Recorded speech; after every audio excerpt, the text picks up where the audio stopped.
kondisi kita sekarang adalah kondisi perang. Jangan dibilang kita nggak kondisi perang. Kondisi perang.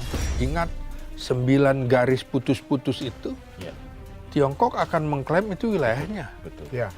Lalu untuk menghadapi Tiongkok, apakah negara sebesar Indonesia militernya sanggup?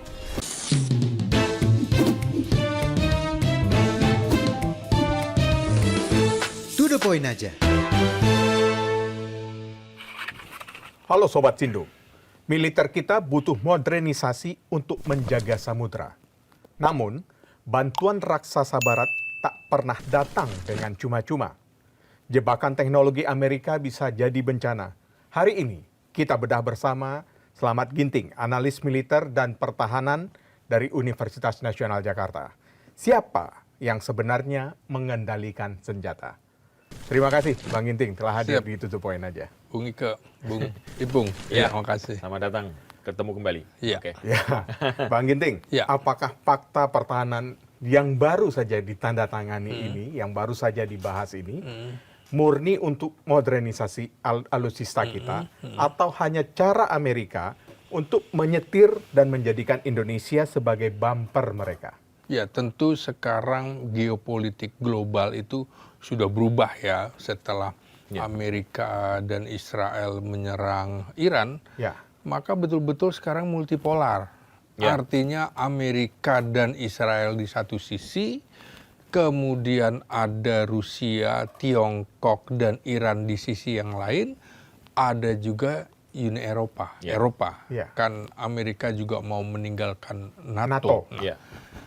ini otomatis berubah geopolitik Ya. global. Termasuk bagaimana kepentingan nasional Indonesia. Maka kalau kita lihat makna strategis dari dalam konteks geopolitik global ini, di mana posisi Indonesia berada. Ini sebenarnya hampir sama dengan ketika kita akan merebut Irian Barat tahun 1961, 62, 63 itu perang dingin terjadi Ya, waktu itu perang dingin. betul. antara blok liberalis Barat dan blok Timur. komunis. Kita di mana? Hmm. Posisi kita adalah negara non-blok. Artinya betul-betul tidak masuk blok timur, tidak masuk blok barat. Ya. Nah, fakta ini yang sekarang harus dibaca dalam lanskap kekuatan besar, terutama yang berhadap-hadapan di dekat Indonesia, Amerika dengan Tiongkok. Ya. Sudah pasti tuh. Indo-Pasifik. Ya, Indo-Pasifik, Laut Cina Selatan, ingat 9 garis putus-putus itu, Ya. Tiongkok akan mengklaim itu wilayahnya. Betul. Ya. Lalu untuk menghadapi Tiongkok, apakah negara sebesar Indonesia militernya sanggup?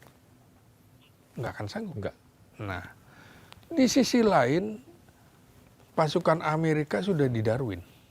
Ya. Pasukan Amerika juga sudah di perbatasan Papua New Guinea dengan Indonesia. Apakah kita sanggup menghadapi Amerika? Nonsen. Dari sisi Oke. persenjataan. Karena itu keuntungan politik bebas aktif Indonesia dan juga negara non-blok, kita bisa bekerja sama dengan semuanya. Tapi bukan dalam aliansi fakta militer. Ya. Oke. Nah, makanya ini juga harus dibaca. Posisi Indonesia ini kan sebagai swing state atau negara kunci yang tidak berpihak secara formal dengan negara-negara besar itu.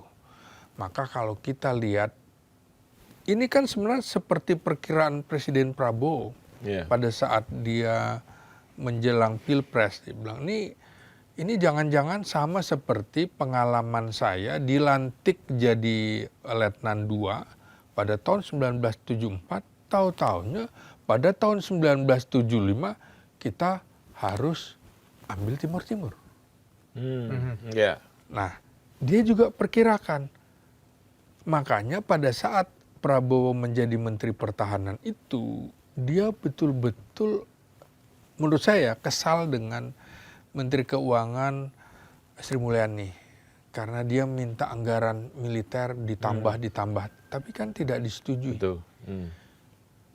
Mungkin kalau waktu itu disetujui, kita nggak tergopoh-gopoh seperti sekarang. Jadi apa yang dia prediksi benar. Oke, ya. Bahwa akan ada geopolitik. Situasi yang- Nah, makanya kemudian keseimbangan kawasan ini harus dijaga. Kita dalam tanda petik ya harus seolah-olah bagian yang sangat dekat dengan Amerika, tapi seolah-olah kita juga dengan Tiongkok dan Rusia. Buktinya kita masuk bridge itu kan ekonomi. Di situ ada Tiongkok, ada Rusia, termasuk Iran di situ kan. Ya, betul. India. Ini kekuatan militer yang besar, bukan hanya, jangan lihat itu hanya kekuatan ekonomi. Dan kita juga masuk BOP juga kayak gitu. Bagaimana kalau kita berhadapan dengan Tiongkok tanpa bantuan Amerika?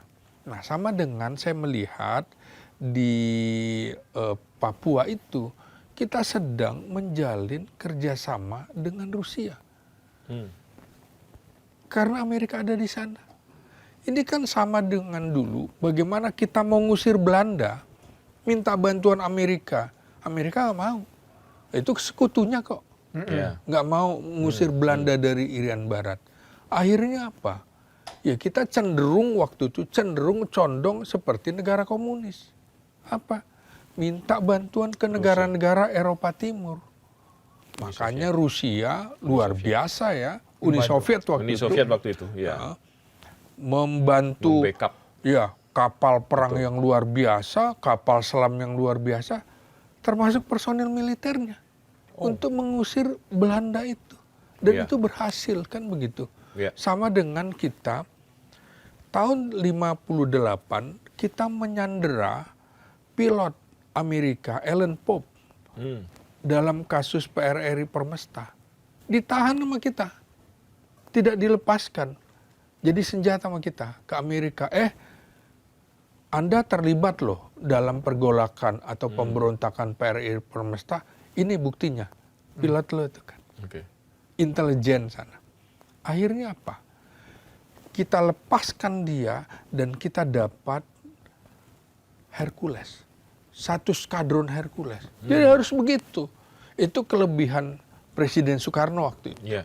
Posisi tawar kita terlihat pada saat Posisi tawar kita lihat. Jadi jangan kemudian kita mau anak sekarang bilang dikacangi gitulah ya. Kita dilecehkan ya. Kita negara besar, kita pendiri negara non-blok, kita juga pendiri penggagas konferensi Asia Afrika di mana kita menentang neokolonialisme begitu. Jadi kalau melihat pengalaman sejarah tadi yang Bang Ginting sampaikan, berarti Indonesia termasuk punya pengalaman memperlakukan kekuatan dunia yang memang dominan.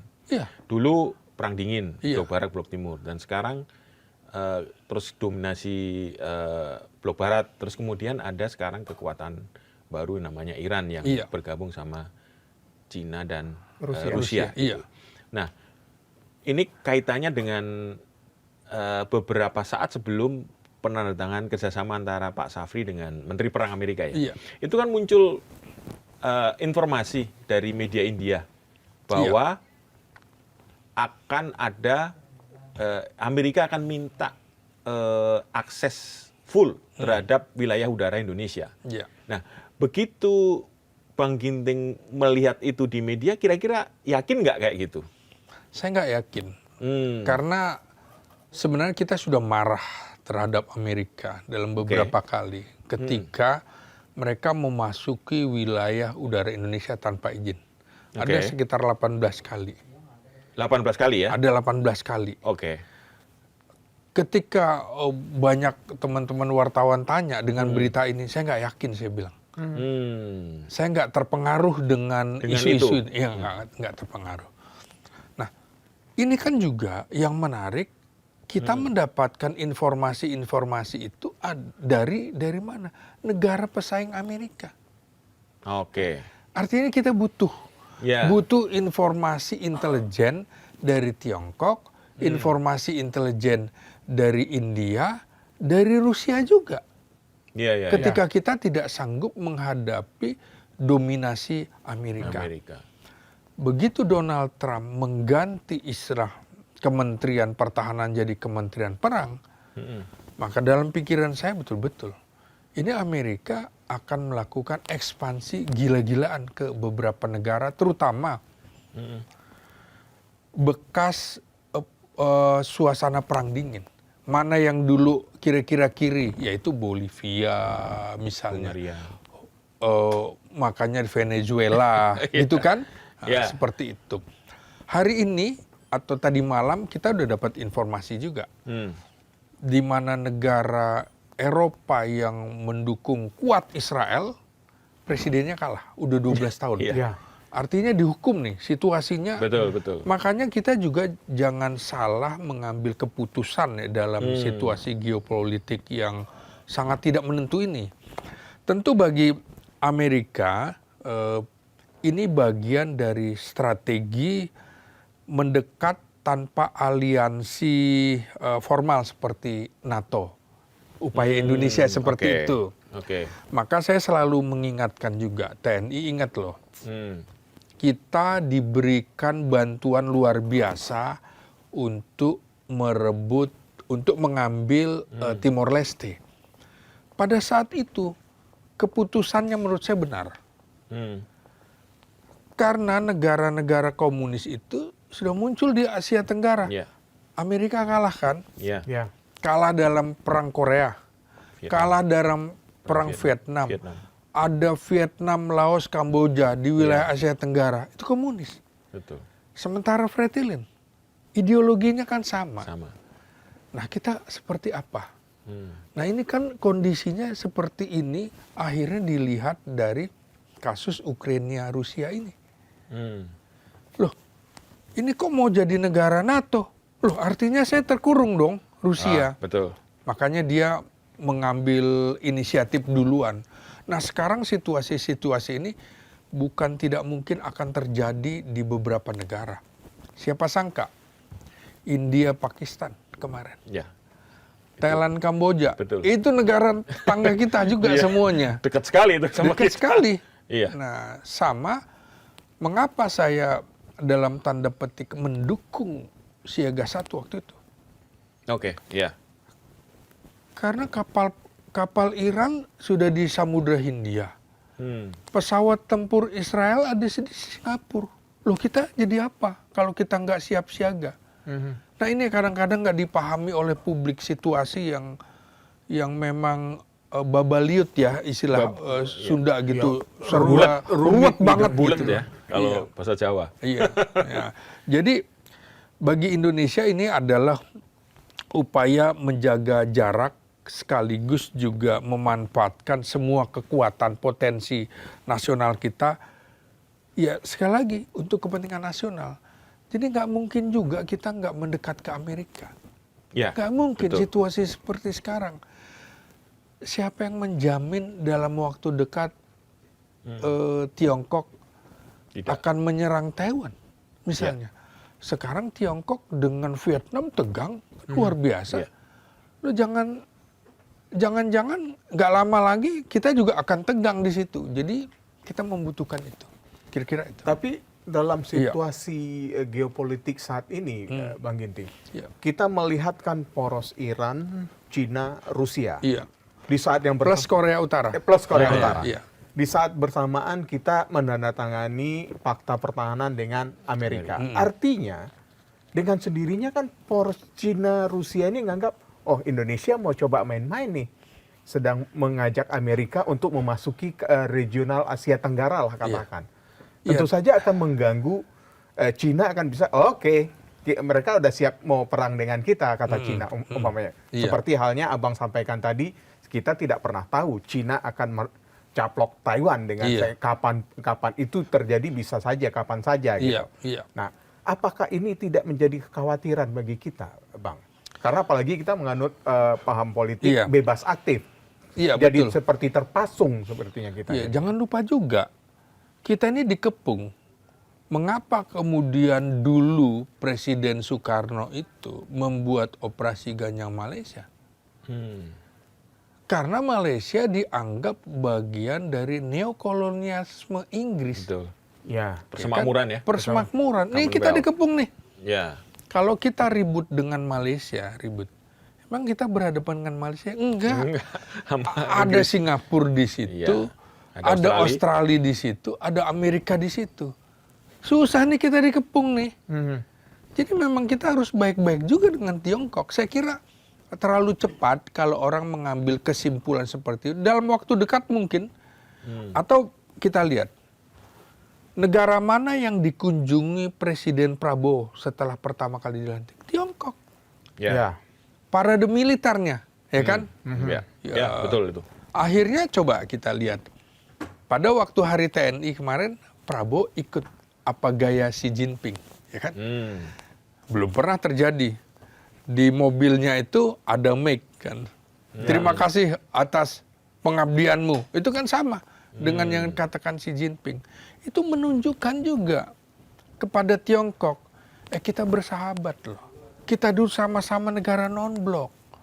Jadi terlalu cepat juga, terlalu dini juga orang mengambil kesimpulan bahwa kita akan melakukan kerjasama dengan Amerika berarti kita pro-Amerika. Seperti saya bilang tadi, kita harus seolah-olah dekat dengan Amerika, seolah-olah dekat dengan Tiongkok, seolah-olah dekat dengan Rusia. Harus begitu situasinya. Jangan sampai gajah bertarung, pelanduk mati di tengah-tengah. Kita nggak mau jadi pelanduk itu.